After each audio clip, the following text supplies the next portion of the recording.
O Sangye Chudang Tsoki Chonam Ha Janchu Badu Dani Kyabsu Chi Dagi Jinso Ki Pesanam Ki Dola Penchi Sangye Drupa Shu Sangye Chudang Tsoki Chonam Ha Janchu Badu Dani Kyabsu Chi Dagi Jinso Ki Pesanam Ki Dola Penchi Sangye Drupa Shu Sangye Tsoki Chonam Na Janju Badu Dani Kyabsu Chi Dagi Jinso Ki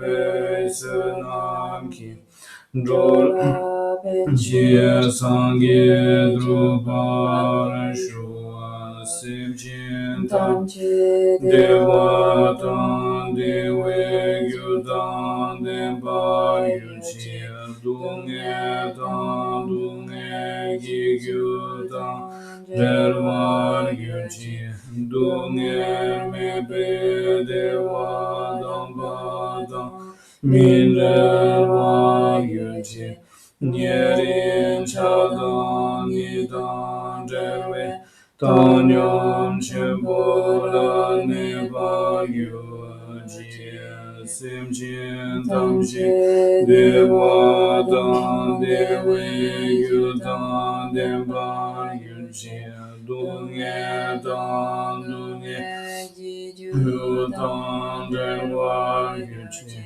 Dunge Mebe Dewa Damba Dan Minderwa Yuji Nyerin Chadan Yedan Derwe Tanyam Chembola Neba Yuji Simjin Tamji Dewa Dan Dewe Gyudan Demba Yuji Dunge Dan Dunge Gi Gyudan Derwa Yuji Dunge Mebe Dewa Damba Dan Minderwa Yuji Nyerin Chadan Yedan Derwe Tanyam Chembola Neba Yuji Perdin Sawe Lama Rinpoche Dagi Chiwa Bewe Denshura Kadri Jembe Goni Jesunde Kursun Tuki Ngudru Setu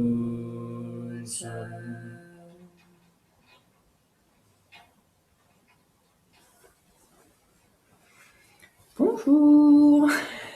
Bonjour à tous. Alors, c'est notre dernière session. Elle va être costaud. Alors, pour se remettre dans le bain, qu'est-ce que nous avons vu hier? Alors, hier, si vous vous souvenez bien, nous avons commencé à aborder la présentation du connaissable, ainsi que comment il était classifié, notamment parmi Pama Rinpoche et dans l'Abhidharma de façon générale. Ce qui nous permet d'acquérir une compréhension déjà théorique ou intellectuelle, un premier niveau de compréhension sur la base des définitions. Et sur cette base-là, nous permet de commencer à envisager les choses peut-être un peu différemment de notre habitude. Nous avons aussi vu la raison, ou les raisons, ou les bienfaits, quelque part, de connaître les 10 thèmes qui composent notamment l'entrée sur la voie des pandits, c'est-à-dire connaître ce que nous sommes et finalement pourquoi nous souffrons, ou pourquoi nous sommes dans un état d'insatisfaction. Et enfin, nous avons fini hier sur un aperçu des 10 thèmes et ce à quoi chaque thème, donc chaque chapitre de l'entrée sur la voie des pandits remédie. Et nous avons vu qu'il s'agit, en fait, par ce biais, par cette étude, d'éroder la croyance qu'une identité véritable, une identité existe en réalité. Et ceci, nous l'attaquons pour cela, ou plutôt Mipam Gaucher l'attaque, par 10 angles différents. Alors aujourd'hui, ce que nous vous proposons, c'est de continuer un peu cette plongée. On a vu, on est parti de quelque chose d'un peu large, et on continue de plonger au cœur, finalement au cœur de notre être, et ceci grâce à l'Abhidharma. Et donc nous allons entrer à présent dans une présentation un peu plus détaillée de quelques-uns de ces 10 thèmes, en commençant par le premier. Merci Audrey. Donc, nous allons, comme l'a dit Audrey, nous allons entrer plus en détail dans certains de ces 10 thèmes. Et ça va nous permettre de revoir ce qu'on a dit les 2 jours précédents et en même temps de se refamiliariser avec le but de cette étude de l'entrée dans la voie des Pandits. Donc, commençons par le premier thème. Le premier thème, c'est les 5 agrégats. Et il est dit que être pandit dans les 5 agrégats, bien connaître les 5 agrégats, ça remédie à l'idée d'un soi unique et indivisible. Un soi en tant qu'entité unique et indivisible, voilà, en tant qu'entité unifiée. Donc, à la fin du chapitre des 5 agrégats, il y a une toute petite partie, mais tout à la fin, où les agrégats sont appelés d'une certaine manière. Il y a différents noms que l'on donne aux phénomènes, aux agrégats, etc. Et il est dit que les agrégats sont appelés supports de la vue. C'est-à-dire que les agrégats sont des supports d'une certaine vue. C'est des phénomènes sur lesquels les vues vont venir se superposer. Des vues justes ou des vues erronées. Le problème, c'est que nous superposons des vues erronées comme la vue d'un soi unique et indivisible sur ces agrégats. Donc, qu'est-ce qui se passe en fait ici? Comme on l'a dit, un agrégat, c'est une agrégation de plusieurs phénomènes différents. Quelque part, comme le dit le Bouddha, c'est comme une pile de bois, une pile de bûches. Et donc, on a plein de phénomènes différents. Et puisque ces phénomènes se ressemblent, enfin, on a plein de phénomènes différents. Et ce que va faire la pensée conceptuelle, c'est qu'elle va prendre tous ces phénomènes totalement différents les uns des autres et elle va les unifier sous une seule et même entité appelée le soi. Et c'est ça que nous montre l'entrée dans la voie des Pandits. On voit dans l'entrée dans la voie des Pandits que on a une simple description de phénomènes, aucune instruction. Je dirais même, il n'y a pas de chichi. C'est juste une énumération brute, des définitions brutes de phénomènes. Et ça nous montre que chaque agrégat est composé de beaucoup de phénomènes différents. Ici, l'entrée dans la voie des Pandits, ça nous ramène au niveau des phénomènes. Et on voit qu'on a plein de phénomènes différents. Mais sur la base de ces phénomènes tous différents, eh bien, la pensée conceptuelle va venir unifier tous ces phénomènes différents. C'est un peu comme une aberration. Elle unifie tous ces phénomènes totalement différents et elle en fait une seule entité unique et indivisible. Donc, la réalité, c'est qu'il y a plein de phénomènes différents, mais sur ces phénomènes différents, la pensée conceptuelle va venir unifier tous ces phénomènes sous une seule et même entité, un soi unique et indivisible. Ici, cette saisie, cette croyance en un soi unique et indivisible, cette méprise sur ce que sont tous ces phénomènes, sur toute cette multiplicité de phénomènes différents, Khenpo Chodrak dit que c'est une croyance qui est innée, un mécanisme inné. Ce n'est pas construit comme à travers des écoles de pensée. Il dit, on identifie automatiquement nos agrégats à nous-mêmes. C'est quelque chose d'automatique. Et donc, là, afin d'abandonner cette vue erronée d'un soi unique et indivisible, eh bien, il nous faut bien connaître les agrégats. Il nous faut bien connaître les phénomènes qui composent ces agrégats. En comprenant les phénomènes qui composent les agrégats, on voit qu'il y a plein de phénomènes différents. On voit finalement que nous sommes une masse, une pile de plusieurs phénomènes. D'ailleurs, ce thème des agrégats s'inspire du sutra de la pile de bois. Et dans ce sutra, le Bouddha propose à son disciple, donc ils sont devant une pile de bois, et le sutra propose à son disciple d'enlever une bûche de la pile, et d'enlever ensuite une deuxième bûche, etc. Et ensuite, le Bouddha lui demande, et alors, où est maintenant la pile? Ce que tu prenais pour ce que tu prenais pour une entité unique et indivisible, où est maintenant cette entité-là? Et c'est ce travail que l'on fait en étudiant les 5 agrégats. En étudiant les 5 agrégats, eh bien, nous faisons ce travail de décomposer les phénomènes, de décomposer ce que nous croyons être notre réalité pour s'apercevoir qu'il n'y a pas un soi unique et indivisible. Khenpo Chodrak aussi, il dit quelque chose qui est important, et cette chose-là, elle va nous guider tout au long des points qui vont suivre. Il dit que les 5 agrégats sont le support de la vue d'un soi. C'est-à-dire sur le support de la vue d'un soi en tant qu'unité unique et indivisible. C'est-à-dire que l'agrégat de forme ou l'agrégat de matière, c'est le support. Tout cet agrégat de forme, de matière, par exemple, qui nous compose, notre corps, ça va être le support de la vue d'un soi. Tout cet agrégat de sensations, bien-être, mal-être, etc., ça va être également le support de la vue d'un soi.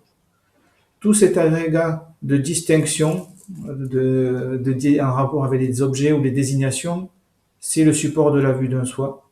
Pareil pour les formations, avec les événements mentaux, etc. Tout cet agrégat d'événements mentaux, toute cette pile d'événements mentaux, eh bien, c'est également le support de la vue d'un soi. Et pareil pour les agrégats de conscience, les 6 ou 8 consciences. Toute cette multiplicité de conscience, ça va être également le support de la vue d'un soi. Et donc, ici, en étudiant les 5 agrégats, eh bien, nous allons abandonner la saisie d'un soi en tant qu'unité unique et indivisible. Alors maintenant que nous avons compris que nous ne sommes que des bûches, C'est ça. C'est ça, ouais. que nous ne sommes qu'un tas de bois, bien des bûches de Noël, après. Revenons un peu sur ce que l'éclairage que Jigme Rinpoche apporte. Parce qu'en fait, la question que nous pourrions nous poser, c'est à quoi cela sert-il finalement de défiger cette croyance finale, c'est-à-dire cette croyance qui consiste à nous envisager comme une identité, solide, figée, fixe. Quel est le problème avec cette croyance?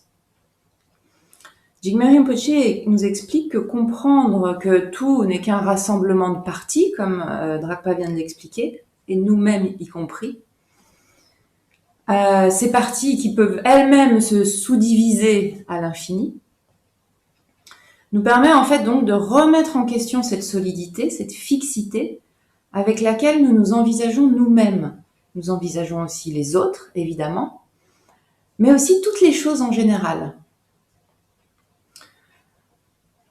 Ce qui nous semble donc dense et solide de prime abord, en fait, commence un peu à perdre de cette densité. En abordant les choses de cette façon-là, quelque chose qui commence un peu à se diluer, à perdre finalement, en d'autres termes, à perdre de la réalité à nos yeux. Donc, ce qui se passe, c'est que c'est le principe même de notre identification qui commence à être un peu mis à mal, qui commence à être un peu remis en question par cette étude. Donc ce processus de l'étude, de cette compréhension théorique, va commencer à créer un espace pour envisager que ce qui cause notre mal-être, On est d'accord, il y a différents ingrédients à cela, puisque c'est toujours une rencontre de plusieurs de causes, de conditions qui, à un moment donné, rentrent en contact les unes avec les autres. Ça peut être l'attachement, par exemple, ça peut être d'autres choses. Mais ce que cela nous pointe, c'est que ce qui cause finalement notre insatisfaction n'a pas vraiment d'importance ou n'a pas vraiment lieu d'être, en fait. C'est quelque chose, en fait, que nous surimposons, mais qui n'existe pas véritablement. Donc, la porte d'entrée qui nous est offerte par cet enseignement pour nous défaire de ce mal-être, est donc de parvenir à la compréhension que ce que l'on prend, que ce qui crée finalement les causes de ce mal-être est tout à fait inutile. Jigme Rinpoche insiste souvent sur le fait que nous essayons toujours d'utiliser diverses techniques, des méthodes pour remédier en fait à nos souffrances ou à nos insatisfactions. Mais qu'en fait ça ne fonctionne pas vraiment. Voire même que ça nous génère davantage de difficultés en fait. Pourquoi cela ? Elle nous dit c'est parce qu'en fait on ne s'adresse pas au cœur du problème, mais nous essayons de remédier aux symptômes de ce problème. Et donc en fait remédier aux symptômes c'est sans fin, parce que si la cause elle-même n'est pas attaquée, les symptômes continueront de se manifester encore et encore et encore. Donc cette cause sous-jacente, est que nous nous piégeons en fait nous-mêmes dans l'idée, c'est-à-dire que c'est une idée, c'est une croyance, comme l'a dit Drakpa, c'est une vue, c'est une idée que tout est figé, que tout est réel, existant réellement ou véritablement. Tous ces termes sont synonymes. C'est-à-dire qu'il s'agisse des phénomènes extérieurs, ce qu'on a le connaissable, les choses avec lesquelles nous interagissons, mais aussi nos états d'esprit. Nous croyons à nos états d'esprit. Nous croyons dur comme fer, comme on disait. Et donc, si notre but est de nous affranchir définitivement du mal-être, nous n'avons pas le choix que de remédier à ces causes profondes. Oui, nous pouvons remédier à ces symptômes. Le bouddhisme va nous apporter des clés pour remédier à certains symptômes. Mais tant que la cause n'est pas mise à mal ou remise en question, n'est pas ébranlée, en fait, ces symptômes continueront de se manifester, d'émerger encore et encore.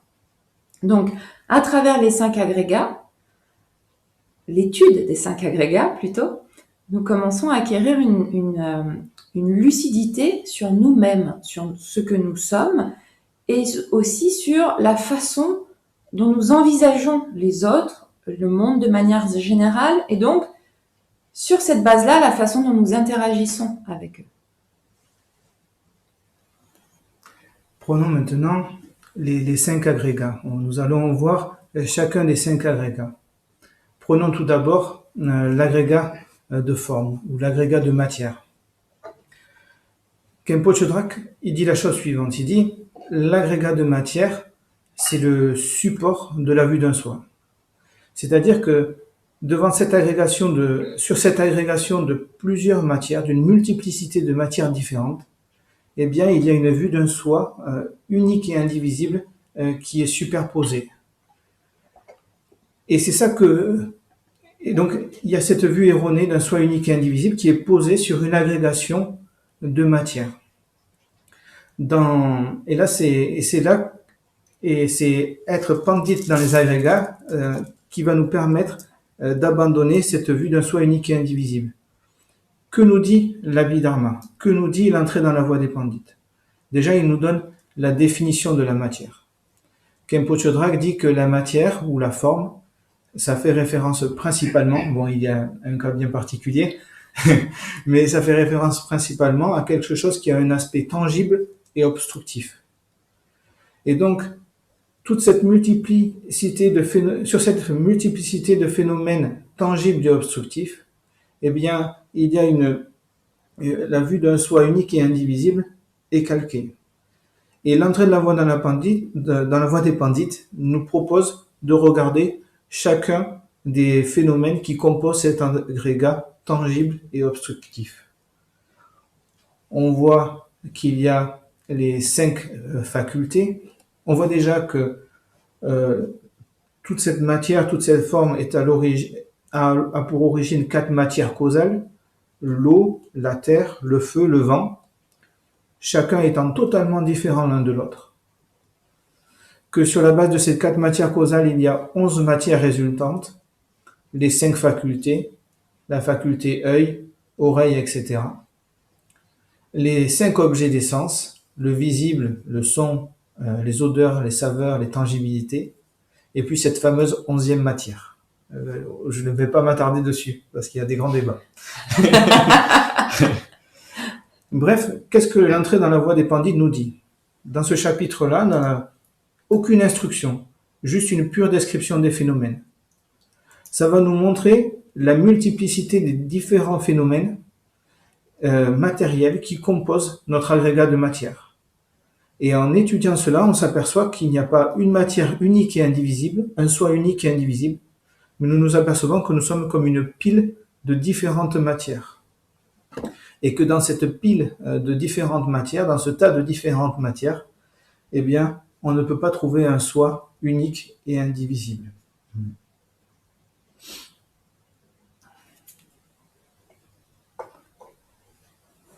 Donc, en fin de compte, ce qu'on appelle notre corps, auquel on s'identifie comme étant un soi unique et indivisible, eh bien, finalement, ce n'est juste qu'un ensemble, une agrégation de plusieurs matières différentes, qui apparaissent chacune sur la base de causes et de conditions spécifiques. C'est comme un tas de matière où chaque élément de ce tas de matière est totalement différent. Un tas de bois. Ouais, c'est comme un tas de bois où chaque bûche est totalement différente l'une de l'autre. Et c'est ça que nous montre l'entrée dans la voie des Pandits. Que finalement, les phénomènes sur lesquels on calque cette vue d'un soi unique et indivisible, en fait, ils sont multiples et chacun d'eux est différent l'un de l'autre. Donc il n'y a là aucune unité, juste des matières différentes qui apparaissent de causes et de conditions spécifiques. Bref, oui, comme un tas de bois.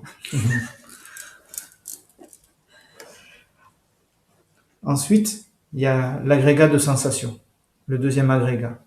Pareil, la Khenpo Chodra qui dit quoi? Il dit, l'agrégat de sensations, c'est le support de la vue d'un soi, unique et indivisible. Ça veut dire, sur cet amas de sensations, cette agrégation de plusieurs phénomènes de sensations, eh bien, nous superposons la vue d'un soi unique et indivisible. Et l'entrée dans la voie des Pandits nous propose d'aller regarder cet agrégat de sensations. Et pour découvrir quoi? Qu'est-ce qu'une sensation? D'abord, qu'est-ce qu'une sensation? Une sensation, c'est quoi? D'abord, il nous donne la définition de la sensation. La sensation, c'est ce qui éprouve. Et il dit, ensuite, il part dans la classification. C'est ce qui éprouve, c'est le fait d'éprouver. C'est ce qui est pas. Ce qui est éprouvé, en fait. Non, ce qui fait éprouver. C'est ce qui fait éprouver. C'est ce qui fait éprouver. La sensation, c'est ce qui fait éprouver. Et il dit, il y a 3 types de sensations.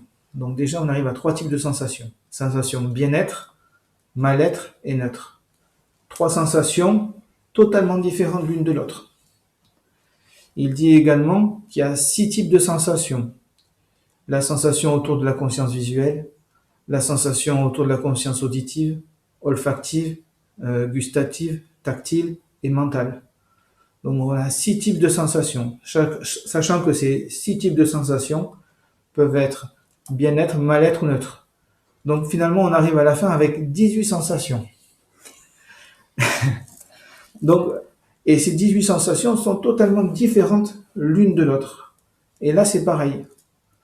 Finalement, notre aspect de sensation, nos phénomènes sensations, ça se retrouve être comme une pile de sensations, un tas de différentes sensations. Et chacune de ces sensations sont différentes l'une de l'autre. Elles apparaissent sur la base de causes et de conditions différentes l'une de l'autre. Et donc, grâce à l'entrée dans la voie des pandits, on découvre que finalement, notre sensation que l'on croyait unique et indivisible, en fait, elle est une agrégation de plusieurs sensations, toutes différentes les unes des autres, qui apparaissent sur la base de causes et de conditions qui à chaque fois leur est propre. Et donc, en étudiant cela, on voit que finalement, nous ne sommes qu'un tas de sensations, qu'il y a juste une agrégation de diverses sensations, et on s'aperçoit qu'on ne peut pas trouver dans cet amas de sensations un soi unique et indivisible. C'est ça que nous permet l'étude des sensations.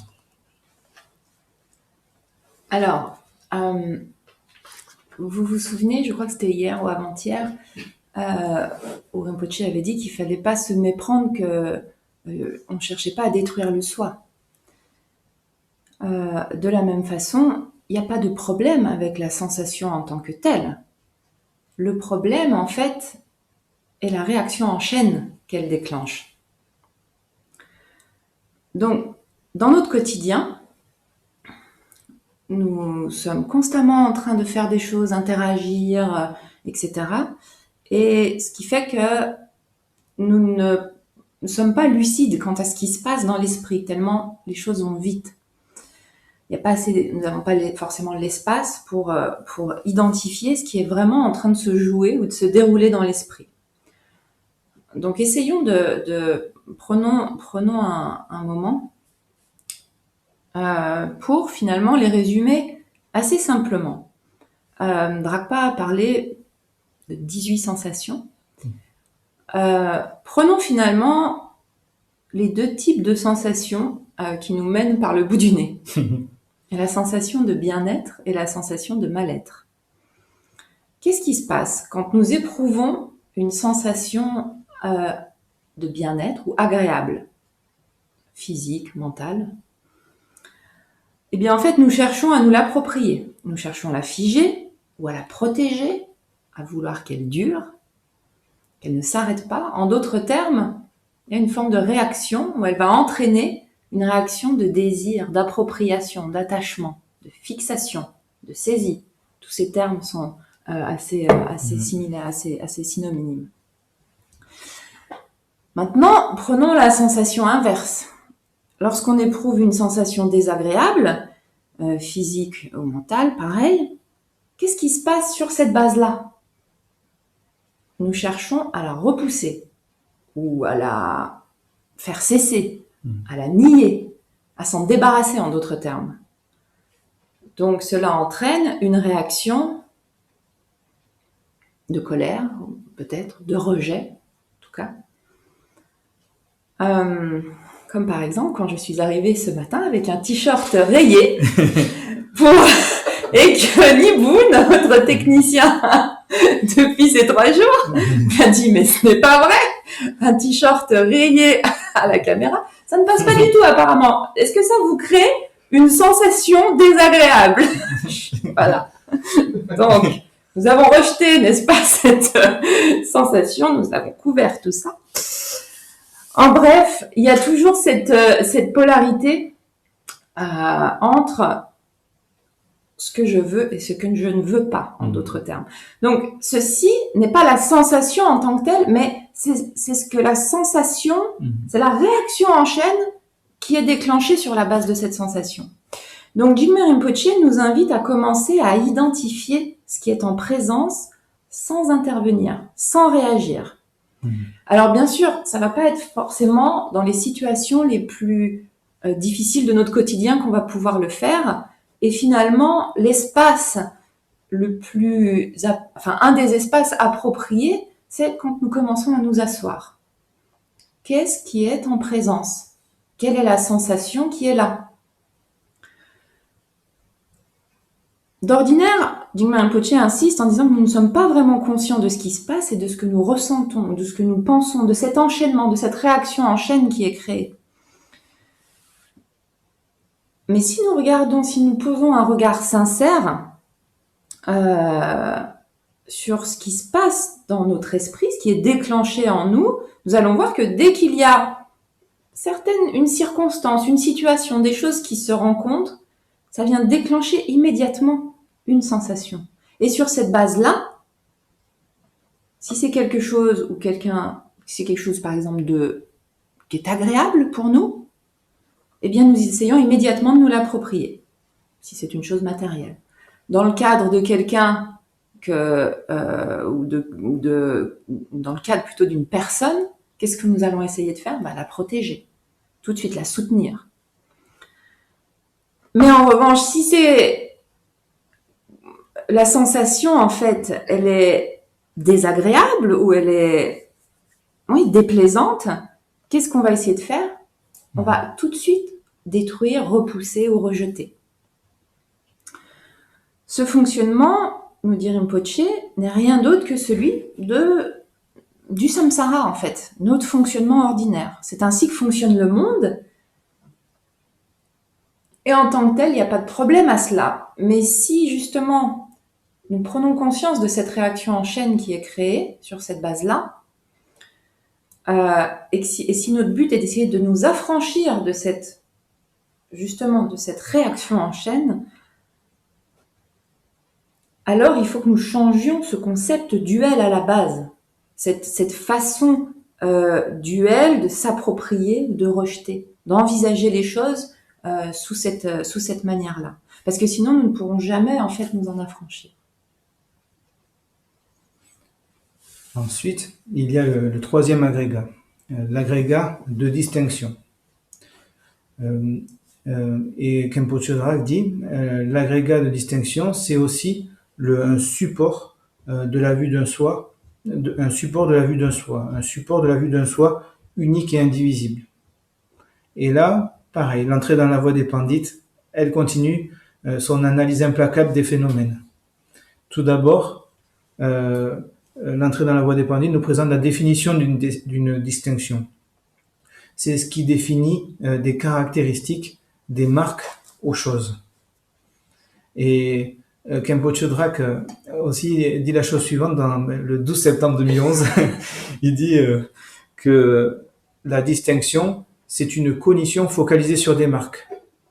Donc à travers les distinctions, en fait, on connaît les choses à travers des marques, à travers des caractéristiques, à travers des noms, à travers un groupe d'objets, etc. Voilà, on connaît les choses à travers des marques, à travers des caractéristiques. Et là, l'entrée dans la voie des pandits aussi, elle continue son analyse implacable des phénomènes. Et elle dit, donc, en fait, c'est juste un agrégat. Nous, ce qu'on prend pour une seule chose unique et indivisible, en fait, c'est un agrégat de plusieurs phénomènes différents. L'agrégat de distinction, c'est comme une pile de différentes distinctions, toutes différentes les unes des autres. Et par exemple, dans l'entrée dans la voie des pandits, il est dit qu'il y a 6 types de distinctions. La distinction dans l'entourage de la conscience visuelle, auditive, olfactive, gustative, tactile et mentale. Donc on a 6 types de désignation. Mais en fait, il y en a une infinité. On a la distinction qui nomme ça une feuille, la table, la fenêtre, l'arbre, etc. C'est toute une infinité de distinctions. Et chacune de ces distinctions est différente l'une de l'autre. Et il y en a une multiplicité. Et chacune est distincte l'une de l'autre. Et et sur cet ensemble de distinctions toutes différentes les unes des autres, sur cette pile de distinctions toutes différentes les unes des autres, eh bien, l'esprit conceptuel vient unifier tout cela et dire qu'il n'y a qu'une seule entité de distinction. Et donc, finalement, les distinctions, notre système de distinction, c'est une masse, un agrégat de plusieurs distinctions différentes qui apparaissent sur la base de causes et de conditions spécifiques. Et donc, si on regarde, on ne peut pas trouver ici une unité, on ne peut pas trouver un soi en tant qu'unité unique et indivisible. C'est juste des phénomènes différents, et c'est ça que nous montre l'entrée dans la voie des pandits. Moi, je trouve ça assez fascinant, les distinctions, parce que, en fait, ici, on s'arrête finalement sur un processus qui nous est si naturel qu'on ne le questionne même plus. Désigner les choses, mettre un mot, un nom sur les choses. Donc, un des aspects que Drakpa expliquait sur les distinctions. Alors, de la même façon, la distinction en tant que telle ne présente aucun problème. Par contre, c'est sur la base de la distinction, qu'est-ce qui se passe? Bien sûr, nous devons communiquer, donc nous allons dénommer les choses, désigner les choses. Une table, Drakpa, un pull à rayures. Donc ça nous permet de mieux appréhender les phénomènes, de mieux communiquer. Le problème, c'est ce qui se passe en lien avec ce processus, c'est-à-dire que ça leur confère à ces phénomènes en question aussi une plus grande réalité. C'est comme si, par cet étiquetage, le fait de nommer les choses, ces phénomènes, en fait, deviennent encore plus tangibles, encore plus palpables. Et d'ailleurs, un exemple qui est assez parlant, c'est que même sur des choses instables, nous allons donner des noms. Prenons les ouragans, on leur donne un nom. En fait, on vient, par la distinction, nous figeons encore plus les choses, qui, comme l'a dit Drakpa, en fait, finalement, il s'agit en fait que de bûches de bois, d'éléments qui sont mis ensemble. Donc, il y a un processus avec la distinction, il y a un processus dont nous ne sommes pas conscients, nous ne sommes pas du tout lucides par rapport à cela. Il y a un processus de saisie qui automatiquement entre en jeu. Le processus de réification des choses, d'unification. Je crois que c'est hier, tu parlais d'unifier le mot avec la chose, et on pense que ceci est Drakpa. Non, Drakpa est un nom, et il y a ici une formation non associée par similarité.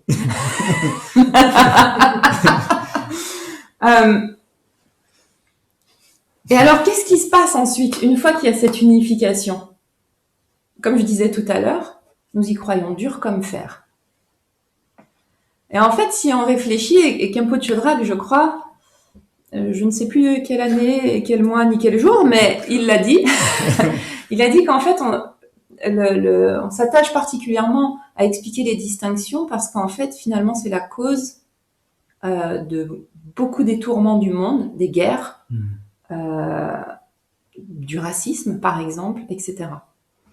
Et ça m'a fait penser à ce que Karmapa nous a dit à Dakpo l'année dernière, en 2019,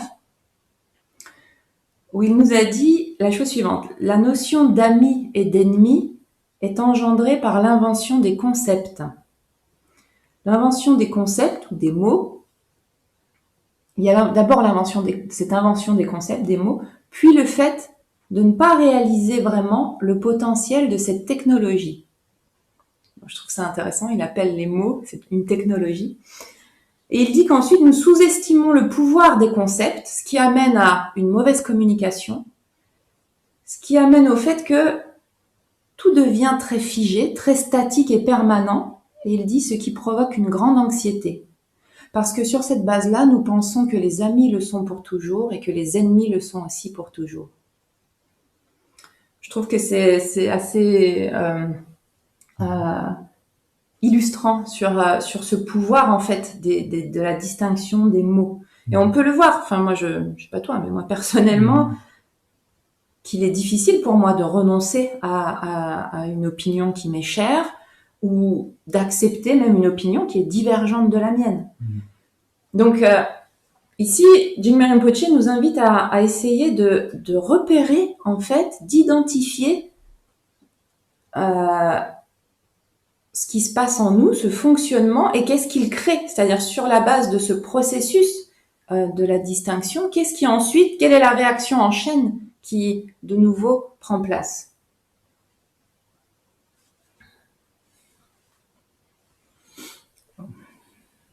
Ensuite, il y a le quatrième agrégat, l'agrégat de formation. Et là, pareil, Khenpo Chodrak indique l'agrégat de formation, cette multiplicité de phénomènes qu'on appelle formation, c'est le support de la vue d'un soi, unique et indivisible. C'est-à-dire que sur cette multiplicité de phénomènes qu'on appelle formation, eh bien, l'esprit conceptuel a tendance à venir unifier tout cela en tant qu'une unité unique et indivisible qu'on appellerait le soi. Et là, l'entrée dans la voie des Pandits, comme je l'ai dit, continue son analyse implacable des phénomènes et nous montre qu'en fait, ce qu'on appelle ces formations, eh bien, cet agrégat de formation, c'est un ensemble de phénomènes distincts, c'est un ensemble de formations distinctes les unes des autres. C'est-à-dire, finalement, c'est comme une pile de bois, une pile de bûches différentes les unes des autres. Et c'est pour ça que ce quatrième, dans l'entrée dans la voie des Pandits, le quatrième agrégat est une pure description de tout ce qui compose le quatrième agrégat. On y trouve les 51 événements mentaux, par exemple. Et oui, on parlait de la confiance, ça en fait partie. Voilà, tout à fait. Dans les 51 événements mentaux, eh bien, on s'aperçoit qu'en fait, il y a 51 fonctionnements différents. Il y a les 5 activités mentales omniprésentes. On trouve également les 5 événements mentaux qui déterminent un objet, les 11 événements mentaux vertueux, dont fait partie la confiance, les 6 obscurcissements affligeants racines, les 20 obscurcissements affligeants secondaires, et je crois qu'il y en a 4 qui restent, qui sont les indéterminés, les événements mentaux indéterminés. Et donc, là, pareil, l'entrée dans la voie des Pandits fait une pure analyse de ce qui s'élève dans l'esprit. Et là, on s'aperçoit qu'on a 51 fonctionnements différents les uns des autres. On s'aperçoit finalement que cet agrégat, on s'aperçoit que notre activité mentale consiste en 51 fonctionnements différents. Et que là-dedans, on ne peut pas trouver un soi unique et indivisible. En plus, est-ce qu'ils sont... c'est même pas une liste exhaustive, je crois. Il me semble qu'en plus... Oui, il y en a bien plus que ça. Ouais. Mais il est gentil, Mipam Rinpoche, il nous en a mis 51 seulement. 51. Pardon, excusez-moi. Non, il n'y a pas de problème. Et donc, ici, ce qu'on veut montrer ici, dans l'entrée dans la voie des Pandits, c'est que c'est 51 fonctionnements différents de l'esprit qui s'élèvent sur la base de causes et de conditions spécifiques. Et que c'est pas une entité unique et indivisible, mais que c'est une multiplicité de phénomènes qui apparaissent sur la base de certaines causes et conditions. Et même Khenpo Chodrak va plus loin, il dit même que chacun de ces 51 événements mentaux, c'est également un agrégat en lui-même. Il cite par exemple l'exemple de la confiance. Il dit par exemple, on s'aperçoit des qualités inconcevables du Bouddha, et à ce moment-là, il y a un sentiment de confiance, un événement mental de confiance qui apparaît. Ou par exemple, il dit, on étudie les 4 sceaux, et lorsqu'on étudie les 4 sceaux, on se dit, mais oui, mais c'est ça. Et là, il y a un sentiment de confiance qui apparaît. Et il dit, en fait, cet événement mental de confiance qui apparaît, en fait, c'est pas une seule confiance. C'est une succession d'instants de conscience. Même la confiance qui apparaît, même l'événement mental qui apparaît, lui-même est un agrégat. Lui-même est un agrégat. Il dit, quelle que soit la pensée conceptuelle qui apparaît, elle n'est pas une unité, mais elle est un agrégat, une pile de plusieurs choses. Donc et même un obscurcissement affligeant est un agrégat, une pile de plusieurs choses. Ce n'est pas une entité unique et indivisible. Donc, quelque part ici, on s'aperçoit que finalement, tout ce qui compose notre être est composé de 5 agrégats. On va voir ensuite le 5e ensuite, l'agrégat de conscience, mais finalement, on s'aperçoit qu'on est constitué d'agrégats de plusieurs choses, et ces choses qui composent également les agrégats sont eux-mêmes aussi des agrégats. Tu parlais, t'avais fini? Vas-y. Tu parlais des événements mentaux et Jigme Rinpoche, il insiste particulièrement sur ceux qu'on appelle les obscurcissements affligeants. Je crois que tu as mentionné les 6 obscurcissements affligeants racines et les 20 secondaires. Donc on les appelle aussi des afflictions, on les appelle aussi émotions. Vous allez trouver différentes façons de traduire ce terme. Et en fait, Jigme Rinpoche insiste particulièrement sur le fait de comprendre ce qu'ils sont et la façon dont ils opèrent. Donc vous vous souvenez, hier, nous avons parlé d'apprendre des définitions. Ici, dans l'entrée sur la voie des pandits, Mipa Rinpoche nous offre une définition précise de chacun selon l'enseignement du Bouddha. Donc, il y a cette acquisition déjà de la définition dans un premier temps. Et ensuite, Jigme Rinpoche nous invite à aller plus loin, c'est-à-dire maintenant à identifier ce qui est en présence chez nous, en nous. Et sur la base de cette identification, eh bien, une autre étape est de ne pas succomber à cette influence, à leur influence. C'est-à-dire de ne pas agir ou réagir sur cette base-là.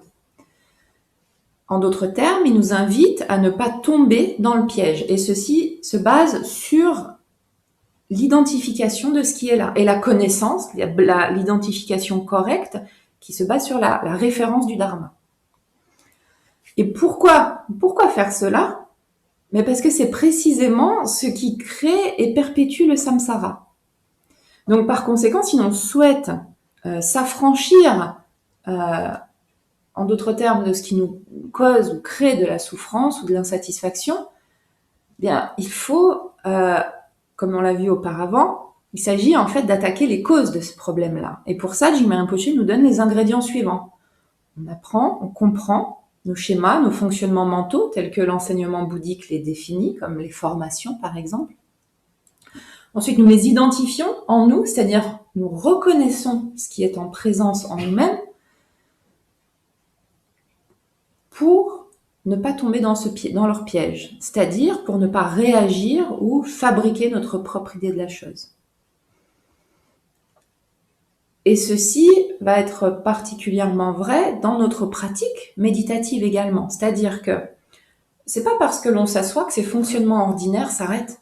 Au contraire, le fait de s'asseoir pour méditer va nous permettre de mieux identifier ce qui est en présence. Et c'est même la base de notre pratique, c'est-à-dire c'est nous, ce que nous sommes, ce qui se passe dans notre esprit. Et donc, quelle que soit notre pratique, la connaissance précise des agrégats notamment va nous permettre d'être moins confus par rapport à ce qui s'élève dans l'esprit.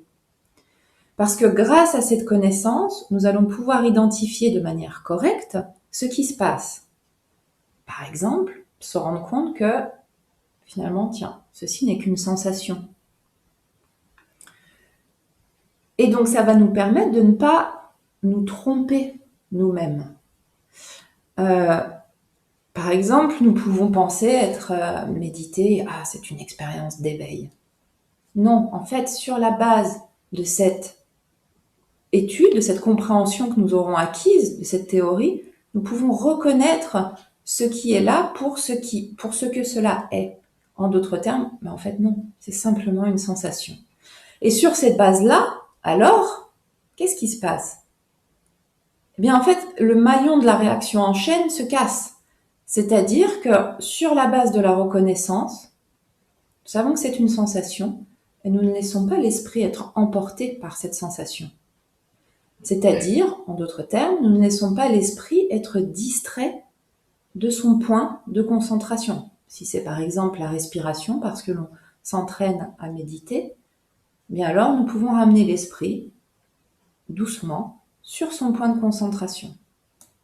D'ailleurs, la distraction fait partie de ces 51 événements mentaux dont Dragpa parlait. Mais il y a quelque chose d'intéressant sur ce que dit Audrey, sur la reconnaissance de la sensation. Par exemple, la sensation, essayons de la remettre dans le contexte de la cartographie du connaissable qu'on a vu hier. on a vu que le connaissable était divisé en deux, le conditionné et l'inconditionné. Et que le conditionné était divisé en trois, il y a matière, connaissance et formation non similaire. La sensation, elle fait partie des connaissances. Donc, elle fait partie du conditionné. Donc, ça veut dire qu'une sensation, quand elle est conditionnée, elle naît de cause et de condition. Et on a vu qu'également, ce qui est conditionné est impermanent. Donc, la sensation est impermanente. Donc, vous voyez, par exemple, là, on voit l'utilité de connaître la nature des phénomènes, de bien cartographier les phénomènes et de comprendre chaque catégorie de phénomènes. Eh bien, une sensation, c'est une connaissance. Une sensation, c'est conditionné. Ça naît de cause et de condition et c'est permanent, etc. Voilà, voilà, c'était juste pour souligner ça sert à quoi de connaître les phénomènes. Bon, soit. Continuons sur notre cinquième agrégat, l'agrégat de conscience. Et là, pareil, l'agrégat de conscience, cette agrégation de multiples consciences est le support de la vue d'un soi unique et indivisible. Et là, l'entrée dans la voie des Pandits nous ramène à la réalité des phénomènes. Il nous dit qu'il y a plusieurs sortes de conscience, qu'il n'y a pas quelque chose d'unique et indivisible, mais qu'il y a plusieurs événements de conscience. L'entrée dans la voie des Pandits dit qu'il y a 6 ou 8 consciences selon qu'on se trouve dans le véhicule des auditeurs ou dans le grand véhicule. Tu peux peut-être préciser ce qu'est un véhicule? Oui, c'est un véhicule. En fait, ça va être vu dans le 9e chapitre. Donc là, vu qu'on est qu'au premier. De l'entrée dans la voie des Pandits. Mais en fait, comment dire, Mipa Rinpoche s'appuie sur les Panditas du passé, s'appuie sur les paroles du Bouddha et dit qu'il y a deux types de véhicules. Il y a le véhicule en tant que chemin, c'est-à-dire le chemin qui mène au fruit, et le véhicule en tant que fruit, c'est-à-dire le but du chemin. Et donc le 9e chapitre, où on va étudier les véhicules, et quand on parle aussi de véhicules d'auditeurs, véhicules des Bouddhas par soi, ou véhicules des Bodhisattvas, ça s'inscrit dans cette description de ces deux types de véhicules, le véhicule en tant que chemin et le véhicule en tant que fruit. Donc ici, revenons à l'agrégat de conscience. Et là, donc, Mipa Rinpoche, il nous présente une analyse implacable de ce qu'est vraiment ce système de conscience. Il y a 6 ou 8 consciences. Il y a la conscience auditive, olfactive, gustative, etc. Et ça finit par la conscience mentale. Et donc là, on s'aperçoit qu'il n'y a pas une seule conscience unique et indivisible, mais qu'il y a une multiplicité de consciences totalement différentes des unes des autres. Même au sein des consciences visuelles, eh bien, il y a différentes consciences visuelles. Il y a une conscience visuelle qui est focalisée sur le sol, une conscience visuelle qui est focalisée sur la prise, sur l'arbre, etc. En fait, il y a une multitude de consciences visuelles différentes. Et à chaque fois, c'est une conscience visuelle particulière, spécifique, avec des causes et des conditions bien différentes. Et donc, on s'aperçoit que finalement, on n'est pas un soi unique et indivisible au niveau des consciences, mais qu'on possède une multiplicité de consciences. Et il n'y a là aucune unité. Et c'est ce que l'entrée dans la voie des Pandits essaye de nous montrer à travers l'étude de cet agrégat des consciences et également à travers l'étude de ces 5 agrégats dans leur ensemble. D'ailleurs, Rinpoche, il précise que, à nouveau, l'aspect des amalgames, de faire attention que ici, la conscience, dans le cadre de la voie des Pandits, n'est pas le cerveau. Et à nouveau, de faire très attention que y a un point de vue scientifique qui a une finalité, et il y a le point de vue du Dharma qui a une autre finalité. Et donc, c'est pas tout à fait... il nous met en garde par rapport à ça de nouveau. D'ailleurs, dans l'entrée dans la voie des Pandits, la définition d'une conscience, c'est ce qui connaît la généralité de l'objet. C'est ça la définition. C'est comme ça qu'on définit Namché, la conscience, dans l'Abhidharma. Et dans l'Abhidharma, ce qu'on appelle le Sen, l'esprit, pour eux, c'est les Namché, c'est des consciences. C'est ce qui connaît la généralité de l'objet. À toi après. Alors, cette présentation générale des 5 agrégats. Je crois que maintenant, petit à petit, l'idée chemine en nous que nous sommes des bûches, des tas de bois. En gros, que nous sommes composites. Donc là, revenons un peu sur ce que nous dit Jigme Rinpoche par rapport à ça. Il nous dit que grâce à cette compréhension est liée notamment aux 4 derniers agrégats, donc sensation, distinction, formation, conscience. Et conscience. Nous comprenons comment se déploie le processus samsarique, c'est-à-dire le processus du mal-être en nous. En d'autres termes, il nous dit que nous gagnons en clarté sur la façon dont ce processus samsarique est généré par nous-mêmes. Et il dit que cela a un effet sur l'habitude de l'esprit à être constamment distrait par ce qu'on appelle l'extérieur, par les choses, les événements extérieurs. Donc il nous dit que grâce à la compréhension issue de cet enseignement, les distractions, ou cet enseignement va avoir pour effet que les distractions perdent de leur sens, perdent de leur saveur en quelque sorte. En d'autres termes, elles perdent de leur force. Et il nous dit, bien sûr, ce qui est agréable reste agréable. Les bonnes choses restent les bonnes choses. Mais cette forme de pouvoir d'attraction, par contre, que ces choses-là que nous créons sur cette base-là, s'affaiblit.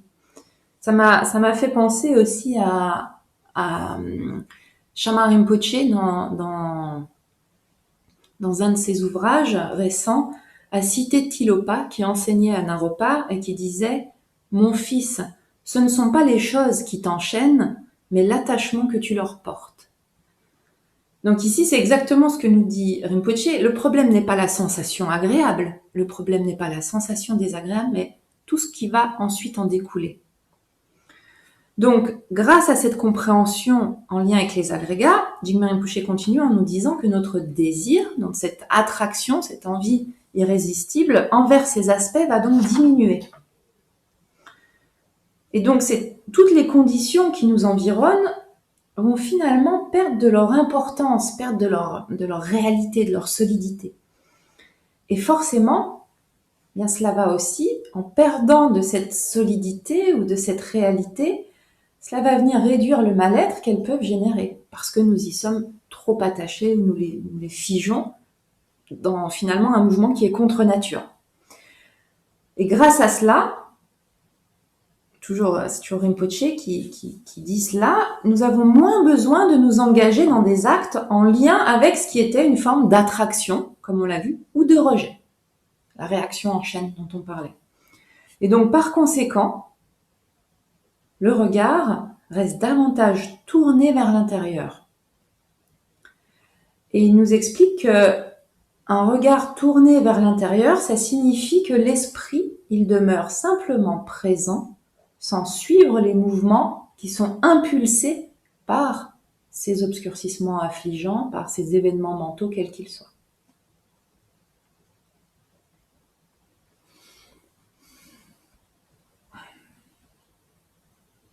Ensuite, il y a le deuxième thème, le thème sur les dhatus. Le thème qui traite des dhatus. Donc là, nous avons vu l'intérêt de connaître les agrégats afin de remédier à la vue d'un soi en tant qu'entité unique et indivisible. Et là, maintenant, nous allons voir en quoi consiste le deuxième chapitre, le chapitre sur les dhatus. Être pandit dans les dhatus, connaître parfaitement les dhatus, ça permet de remédier à l'idée d'un soi en tant que cause. Souvent, nous disons que c'est nous qui sommes la cause des actions. C'est nous qui marchons, c'est nous qui préparons le repas, c'est nous qui travaillons, c'est nous qui accomplissons telle ou telle action. Khenpo Chodrak dit, par exemple, si on marche, on va penser que c'est nous-mêmes qui sommes la cause du mouvement. Celui qui marche pense alors, j'ai marché, j'ai fait des pas. Et Khenpo Drag dit, eh bien là, on se trompe. Et il dit, cette forme de méprise où on se croit toujours l'initiateur, où on se croit toujours l'initiateur des actions, c'est quelque chose, c'est une méprise. Et c'est une méprise qui est innée, c'est-à-dire qu'elle n'est pas fabriquée comme dans des écoles de pensée.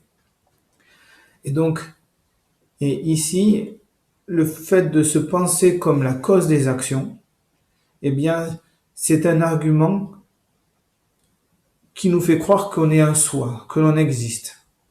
Et donc ici, dans ce second chapitre, le chapitre des 18 d'Atou, eh bien, on va essayer de remédier à cette idée d'un soi en tant que cause des actions. Et pour cela, on va étudier les 18 Datou. Un Datou, c'est un phénomène, mais on va voir ce phénomène sous l'aspect du fait qu'il peut produire un instant suivant qui lui ressemble, de sa propre continuité. Et donc on s'aperçoit que finalement, il n'y a pas un soi, comme le dit Khenpo Chodrak, il n'y a pas un soi qui accomplit les actions, mais c'est juste une combinaison de 18 facteurs qui font que les actions sont accomplies. Il dit, les actions ou les choses apparaissent sur la base de l'ensemble des 6 objets, des 6 facultés et des 6 consciences. C'est tout cet ensemble-là qui est à l'œuvre, et il n'y a pas du tout un soi qui accomplit une action. Il continue, il dit, moi, par exemple, on pense, moi je fais quelque chose, moi je marche, moi je prépare le repas. Mais il dit, mais quand on analyse avec les raisonnements, eh bien on voit qu'il n'y a pas un soi qui prépare le repas, qu'il n'y a pas un soi qui marche. Le repas a été préparé sur la base des 6 objets, des 6 facultés et des 6 consciences. Et donc voilà, lorsqu'on connaît les 18 Datou, lorsqu'on sait ce qu'est un Datou, eh bien ça va remédier à cette idée d'un soi en tant que cause qui accomplit des actions, qui crée et construit des choses. Ensuite, il y a le troisième thème, les ayatanas. Les 12 ayatanas. Connaître ce qu'est un ayatana, et la classification des ayatanas, des 12 ayatanas, ça permet de remédier à un soi en tant qu'expérimentateur. C'est-à-dire, normalement, nous pensons à je vois les choses, j'expérimente les choses, j'ai mal, je vais bien. On pense qu'il y a j'ai compris, je connais les choses. On s'identifie à un soi qui est expérimentateur. Et là, ce troisième chapitre, à travers l'étude des 12 ayatanas, eh bien, on va comprendre que ce principe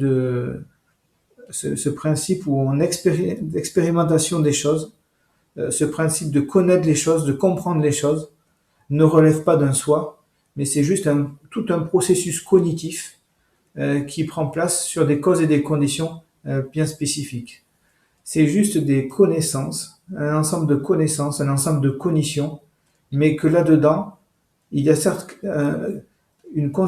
mais que là-dedans, c'est juste des connaissances qui connaissent des objets, et que là-dedans, il n'y a pas un soi qui intervient. Il n'y a pas de soi qui connaît, il n'y a pas de soi qui expérimente les choses. Juste pour rappel, un ayatana, l'entrée dans la voie des pandits vraiment nous aide. Il nous dit c'est quoi un ayatana? Un ayatana, c'est un phénomène sur la base duquel se déploie l'esprit et les événements mentaux. Sachant que l'esprit et les événements mentaux sont associés l'un à l'autre par similarité. Donc forcément, quand l'esprit s'élève, il y a les événements mentaux. Et quand il y a les événements mentaux qui s'élèvent, forcément l'esprit est avec eux. Les deux sont associés par similarité. Ils ont 5 points communs, mais je ne vais pas m'attarder dessus.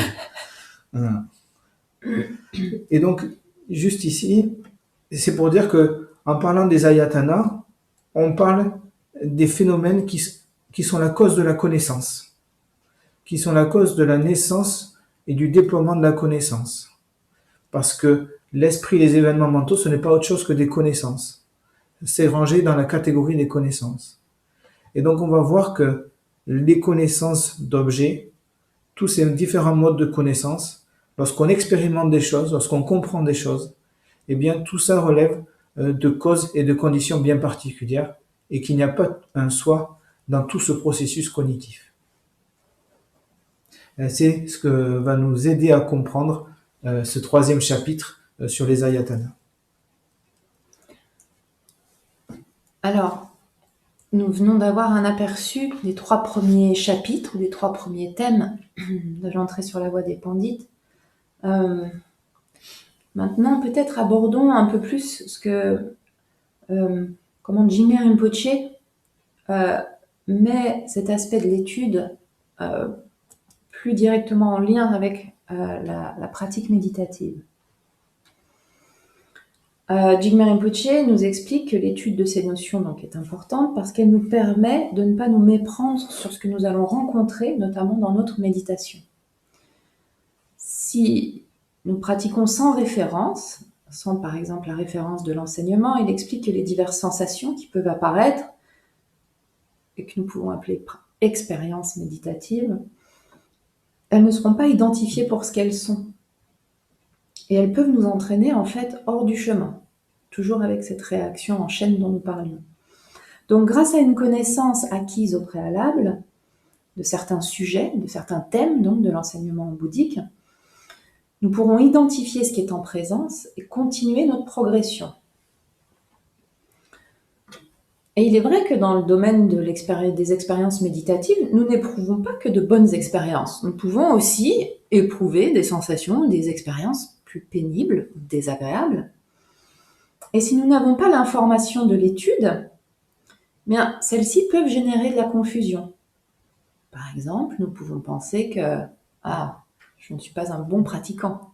Je ne suis pas, ou ma pratique ne fonctionne pas. Il y a quelque chose qui ne va pas. Ou au contraire, oui, je suis une bonne pratiquante. Donc, nous revenons à ce que nous disions au début, à ce que Jigme Rinpoche disait au début, l'étude nous offre une référence pour savoir ce que cela signifie, c'est-à-dire pour reconnaître ce qui s'élève et surtout ne pas le suivre, ne pas croire à ne pas céder à cette réaction en chaîne en fait. Parce que suivre le moindre mouvement de l'esprit qui se manifeste dans notre pratique méditative, à nouveau quelle qu'elle soit, ça peut simplement nous faire envisager les choses de manière en fait inadéquate par rapport au Dharma, par rapport à l'enseignement du Bouddha. Donc nous revenons à cette ligne directrice dont Jigme Rinpoche parlait, qui nous permet de garder le cap de la pratique en fait, et d'éviter d'emprunter, de dévier dans une direction qui n'est pas celle que nous voulions en fin de compte. Il nous dit qu'en d'autres termes, grâce à l'étude, nous n'endommageons pas notre pratique. Et il poursuit en disant que cela signifie qu'il n'y a pas d'interruption dans notre progression. Il revient sur cet aspect en disant que lorsque nous nous asseyons, en fait, nous allons nous rendre compte que nous ne pouvons pas arrêter le mouvement des pensées, de s'élever. Les pensées sont là. Cependant, nous pouvons ne pas les suivre. Et lorsque nous ne suivons pas ce mouvement, l'esprit reste alors beaucoup plus concentré sur sa simple présence. En d'autres termes, il est concentré sur son état intérieur, qui signifie qu'il demeure ou qu'il repose simplement dans sa présence naturelle.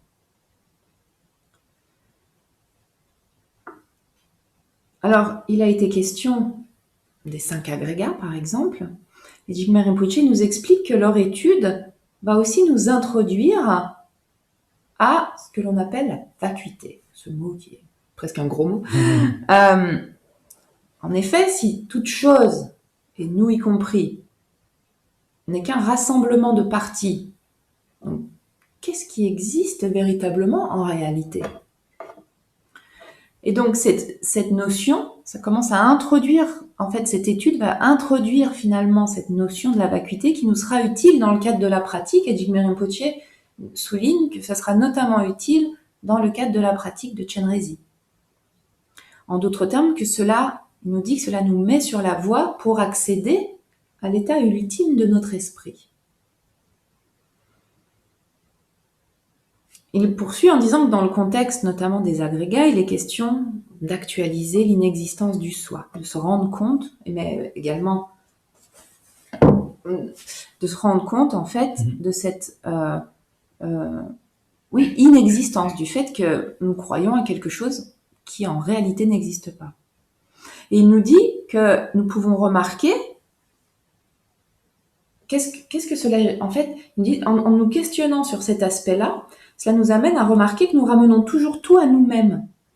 Le point de focalisation est toujours nous-mêmes. Et que nous pouvons évidemment facilement comprendre ces aspects des agrégats ou de l'inexistence du soi d'un point de vue intellectuel ou théorique.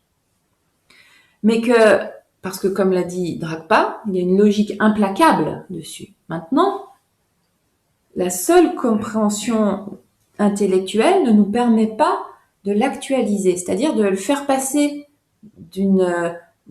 d'un état virtuel, nous pourrions dire, à un état réel. Et c'est par la pratique méditative que nous parviendrons à véritablement l'assimiler. Et il nous met sur la voie en nous disant quel est le signe de cette assimilation. On pourrait se demander, mais comment est-ce que je vais vraiment savoir qu'il ne s'agit pas juste d'une compréhension intellectuelle en moi? Il dit que le signe est quand se produit la marque, on va dire, l'indicateur de la véritable actualisation de l'inexistence du soi, est le fait que l'attachement, ou le concept de l'attachement, perd tout son sens. L'attachement qui est également un obscurcissement affligeant, qui fait partie des formations. Et donc il dit que, oui, on parle souvent de détachement, de se détacher, mais en fait, il ne s'agit que de l'actualisation de la compréhension théorique qui va se manifester naturellement. C'est-à-dire que naturellement, il n'y a plus aucun intérêt à s'attacher à quoi que ce soit. Ceci n'a plus de sens à nos yeux. Et l'attachement se délite de lui-même. Je crois que Jigme Rinpoche prend souvent cet exemple des jouets avec les enfants, que quand on est enfant, notre jouet est important et on y tient. Et puis en grandissant, forcément, à l'âge adulte, le jouet n'a plus aucune importance en fait. Donc on ne s'est pas détaché du jouet. L'attachement a perdu d'intérêt à ses yeux. Et ceci est en fait la marque, nous explique Jigme Rinpoche, de l'actualisation. Et il dit qu'en fait, sinon, donc sans cet élément aussi de la pratique méditative, et en restant à un niveau d'une compréhension intellectuelle, on va faire que finalement, c'est comme suivre la parole d'un scientifique. Un scientifique, et il prend l'exemple de quelqu'un qui va étudier l'eau. Je ne sais pas si c'est un nom, mais en tout cas. Donc, ce scientifique son objet de recherche est l'eau, et il va, au terme de recherche, d'expérience, etc., il va arriver à la conclusion que l'eau n'a pas de forme véritable et qu'elle n'existe pas en tant que telle. Alors, son raisonnement est étayé, sa logique est imparable, donc on ne peut que croire ce qu'il nous dit. Mais en fait, on n'en a pas une véritable certitude personnelle et individuelle. En d'autres termes, nous sommes dépendants de la connaissance de quelqu'un d'autre. Donc ici, Jigme Rinpoche nous explique que la compréhension théorique est certes nécessaire et qu'elle doit être précise, comme nous l'avons vu au cours des journées précédentes, mais qu'il ne s'agit pas non plus de rester sur une approximation. Et il s'agit en fait de nous questionner, d'affiner notre première compréhension intellectuelle pour, au fur et à mesure, vraiment l'assimiler et en avoir une certitude qui sera personnelle, qui sera individuelle. En d'autres termes, nous ne serons plus dépendants d'une autre personne. Et c'est alors qu'un véritable changement s'opère, que finalement, l'attachement de lui-même se délite, par exemple. Il poursuit en parlant de la pratique de Chenrezig, en disant qu'il est question, dans la pratique de Chenrezig, que tout soit vacuité, que la forme de Chenrezig soit insubstantielle, etc. Et il nous dit, mais si on n'a pas la référence théorique préalable, finalement, ce que l'on va faire dans la pratique, ça sera juste une forme d'imagination, d'imaginaire, de fantaisie que nous allons construire. Il explique aussi que quand il est question de la présence de Chenrezig, de l'état naturel de l'esprit, il y a des questions qui vont s'élever. C'est tout à fait naturel. Et ces questions, en fait, elles vont se préciser au fur et à mesure, justement, de notre connaissance de divers sujets de l'enseignement, dont l'entrée sur la voie des Pandits fait partie. Et en continuant à pratiquer, en gardant l'esprit concentré, sans être distrait, ce qui s'élève dans l'esprit va alors être, grâce à ces études, va pouvoir être identifié de façon plus claire. Et c'est ce que signifie se familiariser par la pratique.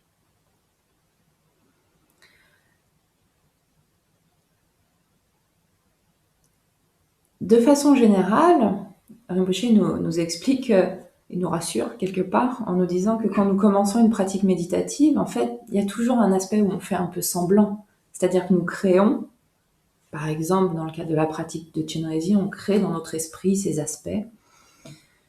Mais il nous explique que grâce aux différents points étudiés, sur la base aussi d'une pratique méditative régulière, donc à nouveau, il y a la réunion de plusieurs éléments qu'il s'agit d'agréger, il y a une familiarisation qui va pouvoir opérer, et de quelque chose d'artificiel, nous allons pouvoir passer à quelque chose qui sera réel, véritable, actualisé. Et il nous dit qu'en fait, c'est alors que nous devenons sincères dans notre pratique. Il dit oui, à présent, nous disons il faut pratiquer, je pratique, etc. Mais en fait, il n'y a pas une véritable sincérité qui est présente.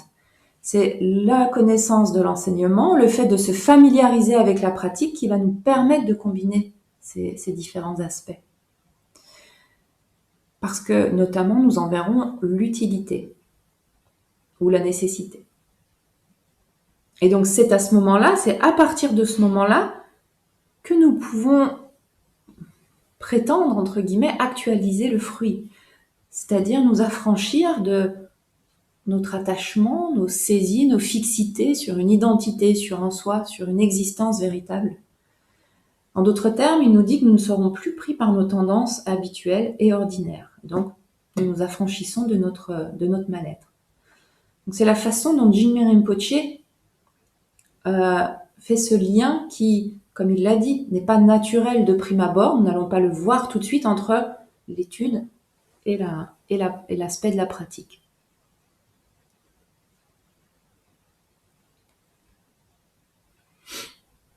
C'était une petite parenthèse dans le déroulé.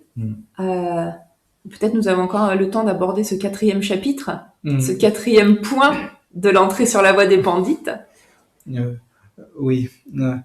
Nous avons vu les 3 premiers chapitres, les 3 premiers thèmes, le thème des 5 agrégats, des 18 dhatus et des 12 ayatanas. Et en quelque sorte, à travers ces 3 premiers thèmes, nous avons vu tout le temps les mêmes phénomènes. Mais dans un certain cas, le phénomène était un agrégat. Dans un autre cas, le même phénomène était un dhatu. Et dans un autre cas, ce même phénomène était un ayatana. Donc quelque part, à chaque fois, les 3 premiers thèmes, c'est une révision des mêmes phénomènes, mais à travers différents angles de compréhension. Par exemple, un livre, il peut, dans le premier chapitre, on a étudié, par exemple, le livre comme un agrégat, c'est-à-dire comme une agrégation de plusieurs phénomènes, et non pas comme une entité unique et indivisible. Dans le deuxième chapitre, on a étudié le même livre, mais là, cette fois-ci, on s'est dit, on l'a vu sous l'aspect d'un dhatu, c'est-à-dire que le livre est un dhatu, dans le sens qu'il est capable de produire un instant suivant de sa propre continuité. Qu'il n'y a pas de cause qui crée le livre, qui crée l'instant suivant du livre, mais c'est juste que le livre est le produit et a la capacité de produire un instant suivant de sa propre continuité.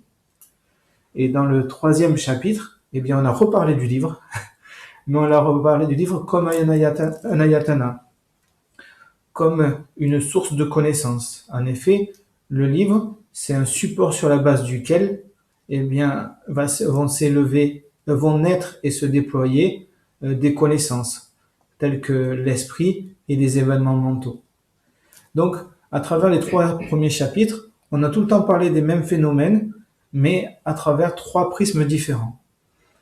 Et là, dans le 4e chapitre, eh bien, on reparle encore des mêmes phénomènes, mais sous l'aspect de l'apparition en dépendance, sous l'aspect du fait que ces phénomènes, dont on a parlé dans les 3 premiers chapitres, apparaissent sur la base de causes et de conditions qui leur sont spécifiques. Ici, et c'est en 2011, Khenpo Chodrak Rinpoche dit que les 5 agrégats, les 18 dhatus et les 12 ayatanas, il dit finalement, ce n'est pas autre chose que des apparitions en dépendance. Ça veut dire que tout ce qu'on a étudié dans les 3 premiers chapitres, eh bien finalement, ce ne sont que des apparitions en dépendance. C'est-à-dire que les phénomènes que sont les 5 agrégats, les 18 dhatus, les 12 ayatanas, eh bien, elles n'apparaissent pas sur la base d'un soi créateur, n'apparaissent pas sur la base du temps, d'un Dieu permanent comme Ishvara, etc. Mais ils n'apparaissent pas non plus sans cause, comme les Samkhya, enfin bon, comme le disent les Samkhya. Mais ils apparaissent sur la base de causes et de conditions qui elles-mêmes, apparaissent en dépendance d'autres causes et de conditions. C'est le point de vue du Bouddha sur l'apparition des phénomènes. Et dans ce chapitre, Mipa Rinpoche présente quelque part le Sutra de la pousse de riz, dans lequel le Bouddha dit que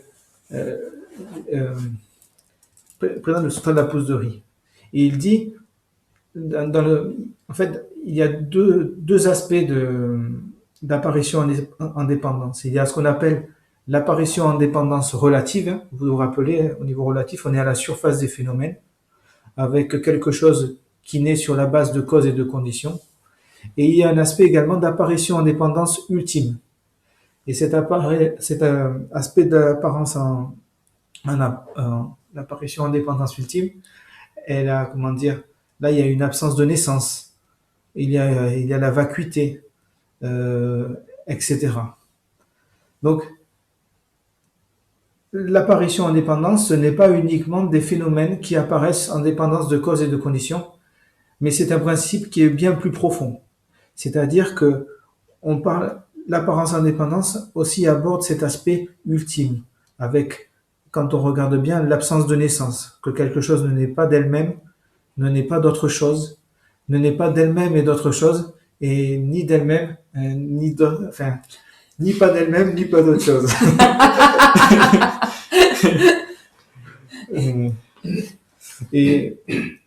Et ici, c'est dans ce 4e chapitre que commence à être fait le pont entre cet aspect relatif et cet aspect ultime. Mipa Rinpoche dit que si on comprend bien l'apparition en dépendance relative, eh bien, notre compréhension va se diriger vers l'apparition en dépendance ultime. C'est-à-dire qu'on va comprendre l'absence de naissance, on va commencer à comprendre la vacuité. Si on comprend bien le mode de l'apparition en dépendance relative, eh bien, naturellement, on va commencer à avoir un acquiescement, c'est ça comme ça qu'il le dit, à l'égard de la vacuité, du vide d'existence propre, vide de nature propre des phénomènes, à l'égard de l'absence de naissance également des phénomènes. En fait, ce que dit le 4e chapitre, c'est que certes, les phénomènes apparaissent, ça c'est le point de vue relatif, mais ils sont vides d'essence propre. Il n'y a pas de naissance. Et c'est pour cela qu'on dit que ce thème de l'apparition en dépendance, c'est quelque chose qui relève de la profondeur. Ce n'est pas un simple système où les choses naissent sur la base de causes et de conditions, mais qu'il y a tout un principe en dessous de vacuité et d'absence de naissance, etc. Ce qui est intéressant au niveau de l'interdépendance, de la manifestation, de l'apparition en dépendance, ce processus naturel en fait, est qu'il s'agit d'un processus qui régit tout. L'exemple qui est souvent pris dans l'apparition en dépendance est celle du trépied. C'est dommage, je ne peux pas vous montrer le trépied sur lequel est posée la caméra qui nous filme. Mais en fait, pour qu'il y ait un trépied, il faut qu'il y ait 3 pieds. S'il en manque un, le trépied n'est plus un trépied, ne remplit plus sa fonction. On peut prendre l'exemple de cette table. Si le plateau, les pieds de la table sont désunis, il n'y a plus de table qui existe. Et il n'y a plus la fonction de la table qui peut soutenir mes feuilles, par exemple, ou sur lesquelles je peux poser des choses. Et donc, comprendre qu'en fait, il y a une réunion d'éléments qui permet la manifestation d'autre chose, d'un autre phénomène est primordial. Et notamment dans la pratique aussi méditative. Jigme Rinpoche parle de la pratique de Chenrezig notamment, dans laquelle il est question qu'il y ait un changement d'état qui s'opère au niveau notamment de nos obscurcissements affligeants, pour qu'ils se révèlent dans leur dimension de sagesse. Donc l'idée de passer de l'état ordinaire de nos constituants, on a parlé des agrégats, des dhatus, des ayatanas, et la pratique va permettre notamment la pratique de Chenrezig, qu'un changement puisse s'opérer pour qu'ils se révèlent dans leur dimension de sagesse, qui est présente de manière innée. Alors bien sûr, comprendre ceci va aussi demander d'autres enseignements, comprendre ce qu'est la nature de Bouddha notamment. Mais c'est ce que nous cherchons à actualiser par la pratique. Et Jigme Rinpoche explique que c'est un processus naturel, ce n'est pas une décision intellectuelle. En d'autres termes, c'est un processus interdépendant dans lequel plusieurs facteurs rentrent en ligne de compte. Il y a notre présence concentrée, mais il y a aussi la présence de Chenrezig, il y a aussi sa bénédiction, etc. Donc nous voyons qu'aussi, le fonctionnement de la pratique est aussi une interdépendance de divers éléments. Alors bien sûr, ça va soulever plusieurs questions. Qu'est-ce que notre présence ? Je crois que nous avons eu des éléments pour y répondre. Mais que signifie être concentré ? Est-ce que notre présence est différente de celle de Chenrezig ? Qu'est-ce que la bénédiction ? Il y a évidemment tout un tas de questions qui va être générées. Et à nouveau, soyons vigilants au piège du résultat, de ne pas vouloir immédiatement un résultat ou une ambition, mais simplement de, à nouveau, identifier ce qui est en présence.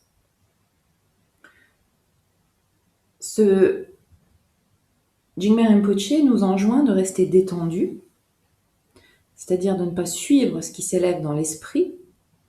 Et en faisant cela, eh bien, ce n'est plus le désir ou l'ambition ou l'envie d'un résultat qui est le moteur. C'est simplement, l'esprit reste simplement en lui-même, dans son propre courant. Mais pour cela, nous voyons qu'il y a une interdépendance de plusieurs facteurs et la connaissance des enseignements entre notamment en jeu pour que cette compréhension puisse être assimilée ou intégrée plus profondément.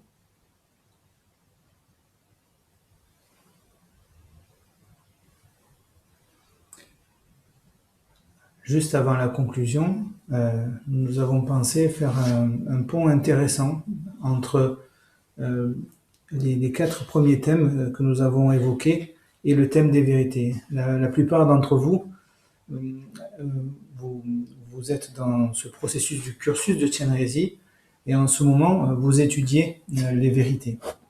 Les 4 vérités des êtres nobles. Les 4 vérités des êtres nobles.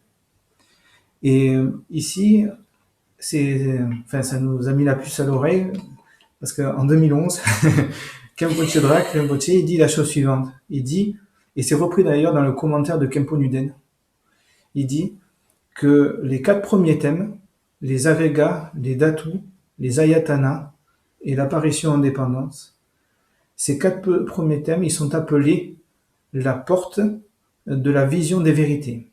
C'est la porte d'entrée dans la vision des vérités. Parce que En étudiant les 5 agrégats, en étudiant les 18 dhatu, les 12 ayatanas, et ainsi que les apparitions en dépendance, eh bien, ce n'est pas étudier autre chose que les 4 vérités, que les phénomènes appartenant aux 4 vérités. Donc, de manière générale, on a vu que les 5 agrégats, les 18 dhatu, les 12 ayatanas, décrivaient ce qui se manifeste en nous, décrivaient les éléments qui se manifestent en nous, les éléments de la manifestation, ceux qui nous composent et également ceux qui nous environnent. Et que parmi les 5 agrégats, les 18 dhatu et les 12 ayatanas, eh bien, il y avait des phénomènes qui étaient samsariques et d'autres qui ne relevaient pas du samsara. Ce qu'on appelle ici les phénomènes samsariques, c'est les phénomènes de la vérité de la souffrance et les phénomènes de l'origine de la souffrance. C'est-à-dire, ce sont des phénomènes qui, dans la vérité des êtres nobles, dans la vérité du Bouddha, sont en réalité souffrance, sont en réalité origine de la souffrance. Les phénomènes non samsariques, c'est les phénomènes qui font partie de la réalité du chemin, la vérité du chemin, ou de la vérité de la cessation. Ce sont des phénomènes qui, dans la vérité des êtres nobles, dans la vérité du Bouddha, sont en réalité le chemin qui mène à la cessation, sont en réalité la cessation elle-même. Donc, quand on étudie les 4 vérités, c'est revoir les mêmes phénomènes qu'on a vus avant, mais à travers le regard, à travers la sagesse des êtres nobles. Il y a des phénomènes qui vont être en réalité souffrance, comme par exemple le monde des êtres et le monde de réceptacles. Et comme le dit le Bouddha, ces phénomènes-là, il va falloir les reconnaître comme étant souffrance. Il y a des phénomènes qui sont en réalité origine de la souffrance, comme par exemple les actes et les afflictions. Et le Bouddha dit que ces phénomènes qui sont en réalité origine de la souffrance, comme les actes et les afflictions, eh bien, il faudra les abandonner. Il y a également des phénomènes qui sont dans la vérité du Bouddha, cessation, c'est des phénomènes inconditionnés, la cessation au moyen du discernement. Enfin, je vous laisse étudier le deuxième chapitre du Kejuk, le deuxième thème. Et ça, ce sont des phénomènes. Le Bouddha dit que ces cessations au moyen du discernement, eh bien, ce sont des phénomènes qui sont à obtenir. Et puis, pour finir, parmi les 5 agrégats, les 18 dhatu et les 12 ayatanas, eh bien, il y a des phénomènes qui, dans la réalité des êtres nobles, dans la réalité du Bouddha, sont le chemin. Ce sont les phénomènes appartenant aux 5 chemins. Et dans l'enseignement du Bouddha, ces 5 chemins, eh bien, sont à pratiquer, sont à cultiver. Donc, ici, dans ce chapitre des vérités, eh bien, ce n'est pas autre chose que de parler des phénomènes en relation avec les 4 vérités. Ce n'est pas autre chose que cela. Et ça nous permet de connaître les phénomènes qui sont à adopter et les phénomènes qui sont à abandonner. C'est cela que l'on étudie lorsqu'on étudie les 4 vérités des êtres nobles.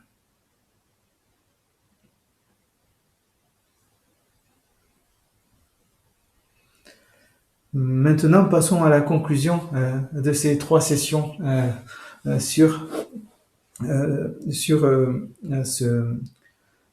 cette présentation de l'entrée dans la voie des pandits et ce lien qu'il y a entre l'étude et la pratique.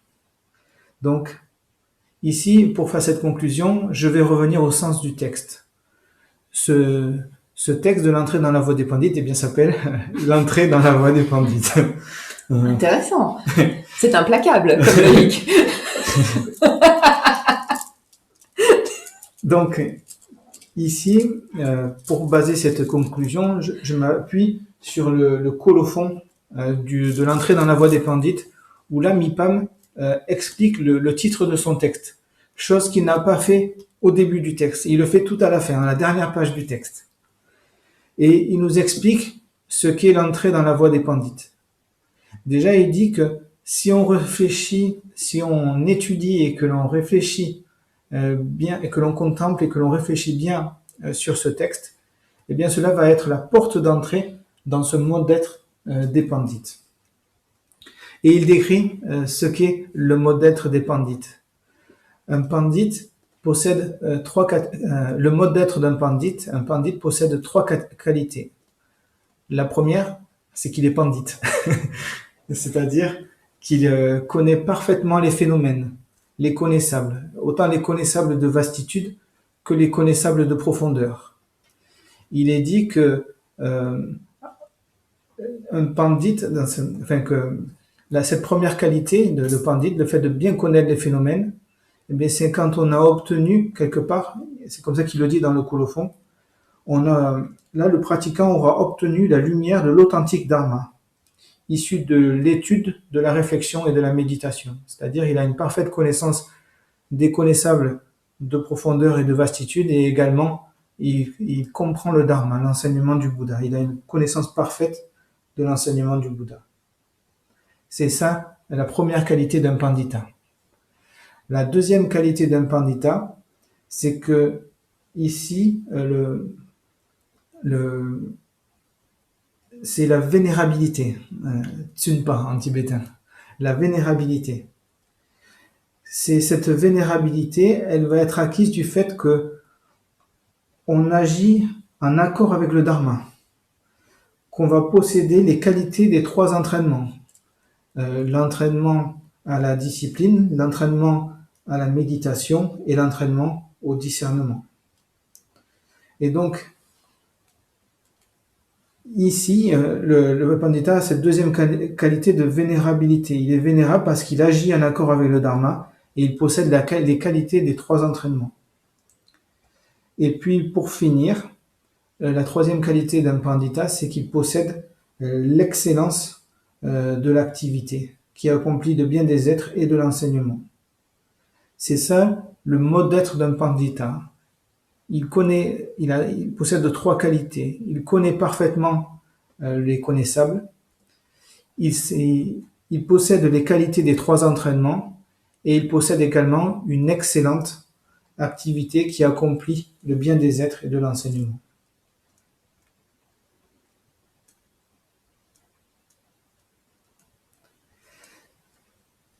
Ça, et donc, si on étudie ce texte, eh bien, c'est la porte d'entrée à ce mode d'être en trois qualités du pandita. Il continue également son explication. Et il dit, si on comprend ce texte-là, il dit, si on comprend ce texte qui illumine l'abhidharma du grand véhicule, eh bien, notre capacité à expliquer, à débattre et à composer ne connaîtra aucune limite. Et sur la base de cela également, on obtiendra de superbes qualités qui vont, nous permettre d'enseigner, d'illuminer l'enseignement du Bouddha. Et sur cette base-là, on sera ensuite capable d'aider les êtres. Tel est le sens du mode d'être d'un pandit. Et en étudiant ce texte-là, eh bien, on se dirige dans cette direction vers l'acquisition de telles qualités. Et puis, pour finir, j'aimerais citer une parole du Karmapa que j'ai entendue au tout début de mon apprentissage, quand on commençait à apprendre l'entrée dans la voie des pandits. Parce que au début, quand on commence ce texte-là, ça peut paraître assez sec. On comprend pas de suite. Et le Karmapa l'a très bien compris. Il a dit, la première fois que l'on étudie l'entrée dans la voie des pandits, ça semble très difficile, c'est sec, etc. La deuxième fois, on commence à y accrocher. Et la troisième fois, il dit, c'est comme si on était fan. C'est vraiment, on trouverait vraiment du sens et, vraiment on est enthousiaste à cette étude-là. Voilà, c'était pour vous rassurer que c'était tout un processus et que c'est normal au début de trouver ça un peu sec. Alors nous allons conclure cette présentation en espérant qu'elle vous aura donné envie de vous plonger au cœur de l'être et au cœur de cette étude de l'Abhidharma. Le Karmapa, l'année dernière, on va finir avec ces mots aussi du Karmapa qu'il a dit l'année dernière à Dakpo. Il a dit que la motivation sous-jacente à la prise de refuge doit provenir d'une base très solide. L'expérience directe de notre situation. Ce qui signifie que nous devons éprouver une certaine joie et une certaine peine, que nous devons être bien ancrés et que nous savons ce qui est. Tout se construit à partir de ce socle.